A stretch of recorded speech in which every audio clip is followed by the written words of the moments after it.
So Absolute Superman, after seeing that Earth is really completely broken, he goes on to a global parade to help where he can. Unfortunately, the powers that be now want to hunt him down to potentially end or subjugate him. The powers that be in this case being Lazarus, a company that has its hands in almost every crevice and crook within Earth. And with that comes their little power struggle, with them trying to subjugate different countries and abusing, distorting, and taking over many different communities. Specifically being their little armed force here, the Peacemakers, who a lot of them have no regard for human life. And actually, funnily enough, one of the top generals in this Lazarus corporation is Lois Lane herself, who in this universe, no, isn't a reporter or anything of the sort. She is a soldier, a general. But after a brief encounter with Superman, things started to shift, and now everyone wants to know where he is because he is creating change wherever he goes. But not just everywhere he goes, but changing people he meets, as even Lois herself will soon start to change, as she goes on to question a little bit of the inhabitants of different places around the world that Superman has been and tried to help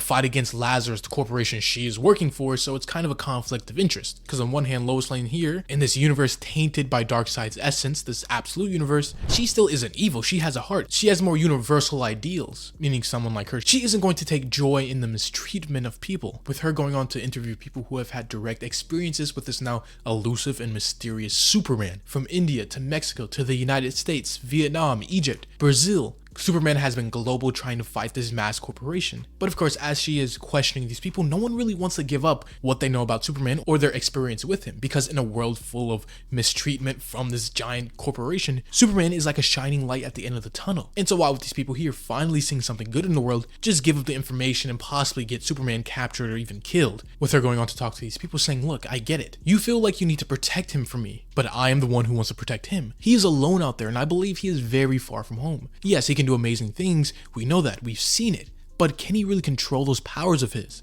Sooner or later he's going to get himself hurt, or someone else. He is afraid and he needs help. No, he wants help, and I can help him. You don't trust the Lazarus Corporation, I get that. Yes, they promise you prosperity, but you live in an informal settlement with about 400,000 other workers. Of course, not ideal situation, but she here isn't asking them to trust Lazarus. She's just asking them to trust her. And she is fully aware that she is going to have to earn that trust from the grave mistakes that Lazarus has done to these people before. With her continuing saying, forget all the other questions I was asking, and for a second, just tell me one thing. Who gave you these wounds? Specifically in this case with a woman from Egypt who is missing or has a damaged left eye. And with this, we immediately jump over to see the actual culprit, who has been personally, or at least one of them, hurting these people beyond what they're supposed to do, even though in the Lazarus Corporation, it's not really looked down upon. Because really, if you're in the Lazarus Corporation, your morals are already less than ideal. Except Lois Lane here, she isn't like everybody else. She is the exception, or at least one of them. So with her specifically looking out to find the guy who did this, hurting these innocent people, we see she isn't all too kind, literally fighting and beating him. With her saying, I hear you like to cut people for fun, so tell me which one of your hands is your knifing hand. And as he does show what hand it is, she reaches over, pulling and breaking his hand. Very brutally and painful stuff, which of course afterwards she places him under arrest, which pretty deserved, you know, from all the people he has hurt in his line of duty, abusing his power. This is probably just 1% of everything he has done to other people. But moving back over to the civilians and hurt people she was interviewing before to find a little bit more information about where this Superman is, we then see the script flipped on her this time, with one of the people from Brazil before saying, I know why you were chasing him, even if you don't know yourself. It changes you, just being in his presence. And I know you feel this, I can tell. You were struck by lightning, Agent Lane, and now you cannot help but chase the storm. Which is very cool that they refer to him as the Storm, because later, as we see him with his powers and suits and abilities, he's almost like a complete force of nature. But even then, we see some of the other people and their experiences with Superman, and them even trying to find him afterwards. But as I said before, he is mysterious and elusive, just like a whisper in the night. And as one guy goes to very interestingly explain Superman, he says that Superman is a whisper who walks among screams. He sees all: children in cages, families clinging to rafts, grown men weeping on factory floors. And as you said before, yes, he is afraid, but not afraid of you, not afraid of Lazarus. But Superman fears the day that Lazarus will drive him to such anger that he cannot help but save the world. And in some of these people's mind, saving the world from Lazarus doesn't just mean them going away and doing it somewhere else. For them, it means literally killing them all. Some of these people even pray for such things, which yes, kind of makes sense in their experience. A global force so corrupt, so absolute and abusive that it infects and abuses every part of their life. But it's going to be really interesting to see how when Superman actually does show up and takes on this corporation as a large instead of just small bits and pieces around the world, how in the end, once he does win, assumingly at least, because this is an absolute universe, nothing is set in stone and the Superman isn't even like our normal Clark, but eventually him taking down Lazarus and not just killing everyone from top to bottom and getting rid of him that way, but actually defeating them and making systematic change. It's just going to show these people that yes, Lazarus is wrong and obviously wishing death on everyone isn't correct or right, but yet Superman still has a better path. But Lois Lane being a lot of things, one of them being very stubborn. Because afterwards, after all of her interviews and talking to these people, she doesn't let up on her little manhunt for the Superman here. If anything, she pushes twice as hard. Her going on to say, Superman, if you can hear me, your friends were wrong. I am not just chasing the storm, I am the storm, and you cannot hide from me forever. But while she's still on this giant manhunt for Superman, we then get a little bit of an interaction between her and her father, which is interesting because usually in the main continuity, her father is usually dead, but here he is alive but retired and older. And Lois Lane has never had the best relationship with her father no matter in what continuity, and here is really no different. While yes, they aren't on a no talking basis because obviously they're talking here, but they're very professional and not really a very personal relationship, as one would with a parent and child. With her just relaying to her father, who is a retired general himself, with everything she's doing in tracking down the Superman. Her even saying, I've chased him across 6 continents, stood directly in every shack and place he slept in. I've talked to anybody who so much as stood near the guy. He's destroyed about $1 trillion worth of tanks. But his body count, his kill count, is a big fat 0. You see, he's not a killer, nor a soldier. He's just some sort of mumbly little hippie boy. And the response of the father here is essentially, yeah, that's maybe what you could gather, but that's the same thing they were saying about the cult leader Charles Manson once upon a time, with him still wanting her to take different squads of peacemakers with her, just in case if anything happens. But Lois Lane is against this because she can't go in the field with a death squad of peacemakers because she needs these people to actually trust her. But the father, being an older military general, especially a general in his Lazarus Corporation, his views on civilian trust and community interface is very different than what ideally it should be, with him going to recount a previous story of someone working under him. An engagement officer who, much like Lois Lane, saw the importance of community and didn't want some sort of armed escort when he went into different villages. And while he was on his day-to-day excursions, the last this retired general saw of him was a video from the Omega Men, a group of people, terrorists in his eyes, wearing masks, jabbering something about freedom, but he couldn't really make out what they were saying over the sound of a bandsaw cutting his officer to pieces. But like I said before, especially in this Lazarus Corporation, Lois Lane is the exception, even going against the word and advice of her own father, going to continue to search out and look for Superman without any of these abusive peacemakers by her side, which eventually will lead her into hot water. But we don't just get to see how corrupt this Lazarus Corporation is from the innocence and civilian point of view, and even slowly Lois Lane seeing herself, but we even see it from deep within Lazarus itself, where we see one of the peacemakers essentially have a therapy session and mission review from one of his recent catastrophes, with him going on to say, I just couldn't help myself. The way he tossed us around, it's like we were nothing. He melted our armors with his eyes. And those people, the civilians, they were just smiling about it, having a great big laugh. And this peacemaker here, he just couldn't take it, so he did something about it. He tried to kill them, kill the innocent civilians purposely. But the computer here just tries to rationalize this decision, going on to say, yes, you were in shock. Yes, you were in shock from the trauma that you had endured at the hands of the Superman, and your weapon accidentally discharged in the vicinity of the unarmed civilians. Luckily, no one was hurt. No doubt it was your peacemaker training that prevented any injuries. But this man here is very adamant that no, this is absolutely not the case, and he just missed. He was nervous, his hands were shaking, but he was definitely trying and aiming to shoot them purposely. Him being a peacemaker,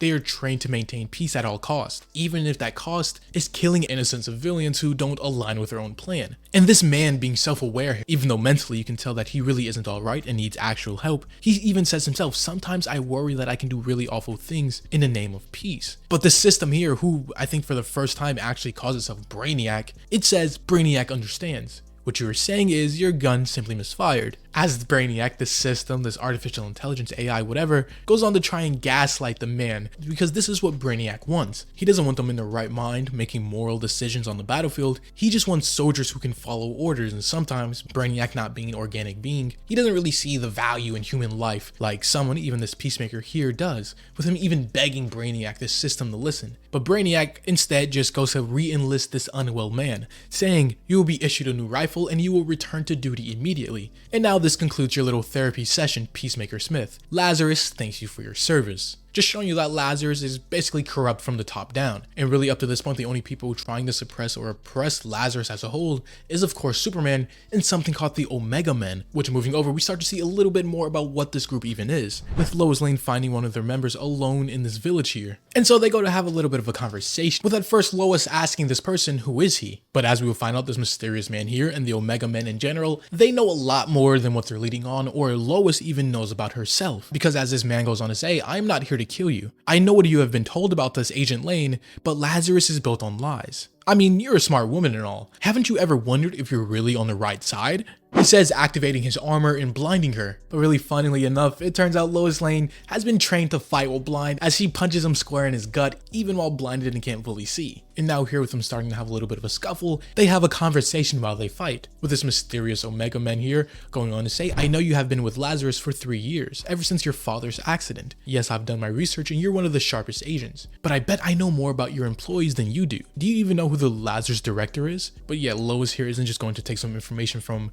perceived terrorist in a very violent organization. Eventually though, they come to a standstill. Both have their guns trained and aimed at each other. But again, this man here, this agent of the Omega Men, wasn't here to hurt or really kill Lois. He really just wanted a conversation. Unfortunately though, his time in trying to just talk with her runs out, as he goes on to say, I really hoped you would have been ready for the truth, but I'm afraid my time is up. So I have just one more thing left to say to you. Run, before explosions and gunshots ring out from above. Because yes, backup has arrived. It isn't just him part of this Omega Men group, of course not. Taking on Lazarus can't be a one-man army. As you see another agent named Omega Prime arrive, this time fully intent on taking out Lois Lane permanently. And now with gunshots ringing out, the Brainiac system in her suits sends an automatic message to some of the Peacemakers nearby, alerting them to her location and going to start a giant battle. But as Lois Lane and this Omega Prime finally meet face to face, we find out that they aren't really strangers, as whoever this mysterious woman goes on to say, I'm an old friend of the family. But it seems even in their little battle here,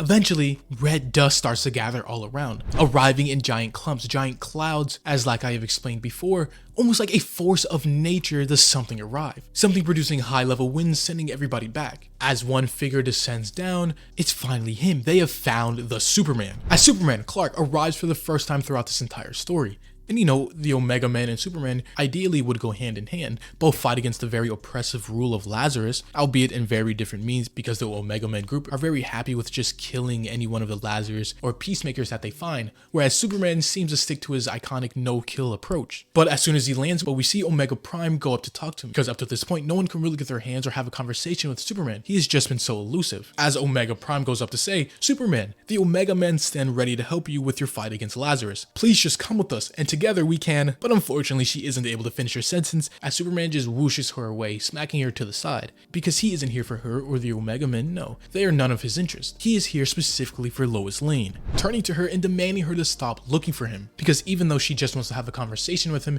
he has nothing to say to her. And to make matters worse, finally all the other Peacemakers arrive and they start to have a little bit of a standoff. Well, I say standoff in quotations because this is Superman after all. These low-level agents really didn't stand much of a chance anyway. But as one Peacemaker in particular takes aim at Superman, he frustratively questions and asks Superman, does he remember him?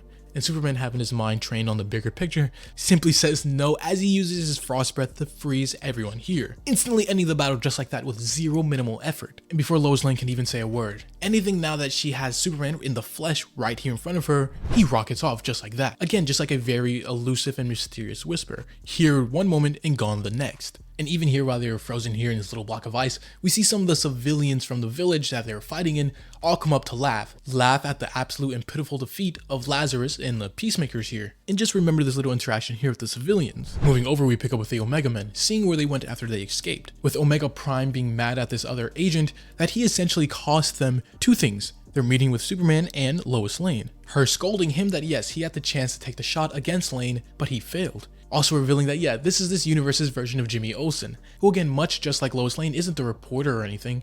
No, he's an agent working against this Lazarus Corporation, in contrast to Lois Lane being a general in Lazarus. But the reason why he didn't take the shot or go against her is because he feels like she can be saved. He believes that Agent Lane can be convinced that she has a good heart. She just needs more time to accept that, and then just maybe she can realize that she is on the wrong side. And speaking of the wrong side in question, we move back over with the Peacemakers from before, who were frozen in that little ice block from their little pitiful battle with Superman. and we go to find out something very tragic has happened, as that Peacemaker before, the one from earlier talking with Brainiac, who we could tell was very mentally unwell and unstable. We see him losing control, blacking out in just pure rage, after doing something almost unthinkable. Him going on to ask, wait, what happened? Last thing I remember is Superman, he spit on us and froze us, and then everyone was just pointing and laughing at us. What did I do? And as we find out, all of those innocent civilians before, the people at the village who were there witnessing the spectacle, he shot and gunned them all down, killing every last one. And even one of the other Peacemakers know that they are in big trouble now, as he goes on to say, you just brought down a storm on all of our heads. And especially with the next issue being called The Rage of Superman, it is not going to be pretty for Lazarus or any of the Peacemakers here. But that is something we'll see next time as this video and issue comes to a close. So yeah, that was issue 4 of Absolute Superman. And while this one didn't have a lot of, well, Superman himself in it, it was very interesting in setting up the next issue, which what I assume is going to be a very action-packed one, with us finally seeing Superman taking direct fight against Lazarus and a corporation as a whole, with maybe even Lois Lane switching sides. But of course, if you have enjoyed, leave a like, or subscribe if you're new and want to see more content just like this. As always, this was the Hero Informer, and thank you for watching.